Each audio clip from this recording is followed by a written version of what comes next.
వేదపత్రం పేరుతోటి అవును. వీళ్ళ యొక్క తప్పులను కప్పిపుచ్చుకునే ప్రయత్నం చేస్తా ఉన్నారు కేటీఆర్ గారు. కానీ కేటీఆర్ శ్వేతపత్రం విడుదల చేసినప్పుడు 50 లక్షల కోట్ల రూపాయల సంపదను తెలంగాణలో మేము సృష్టించినాం, ఇది మా ఘనత అని చెప్పారు.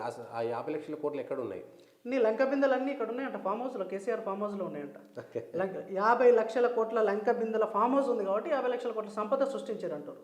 నాకు అర్థం కాదండి, సంపద అనేది ఎట్లా మెజర్ చేస్తాం? 2 తీర్ల మెజర్ చేస్తాం. నాకున్న నాలెడ్జ్ ప్రకారం చెప్తున్నా. ఒకటి క్యాపిటల్ ఎక్స్పెండిచర్, మౌలిక సదుపాయాల కల్పన చేస్తే దాన్ని కూడా సంపద అంటాం. ఎందుకంటే దాని నుంచి సంపద సృష్టించబడుతుంది over a period of 10 years, 20 years, 100 years.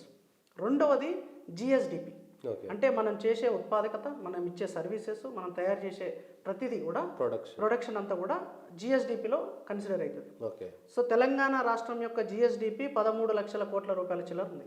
Okay.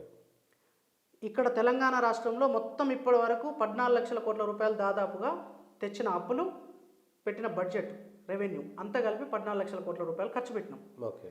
మరి 50 లక్షల కోట్ల సంపద ఎక్కడి నుంచి వచ్చింది అంటే వేర్ ఇట్ ఈస్ లొకేటెడ్ అనేది ఇప్పుడు పెద్ద ప్రశ్న. ఎట్లయితే 22 రేంజ్ క్రూవర్స్ ఏదైతే దాచిపెట్టిరో, ల్యాండ్ క్రూవర్స్ దాచిపెట్టిరో, 22 కొన్నారట, కొని దాచిపెట్టారట ఎక్కడ, విజయవాడలో. అట్లే ఈ 50 లక్షల కోట్ల రూపాయలు ఎక్కడ దాచిపెట్టారు అనేది ఇప్పుడు తెలంగాణ ప్రజలు అడగాల్సిన ప్రశ్న. ఇది చూపించాలి కదా కేటీఆర్ గారు ఎక్కడ ఉందని చెప్పి. ఉత్తనే ప్రజెంటేషన్ నేను కూడా చెప్తాను.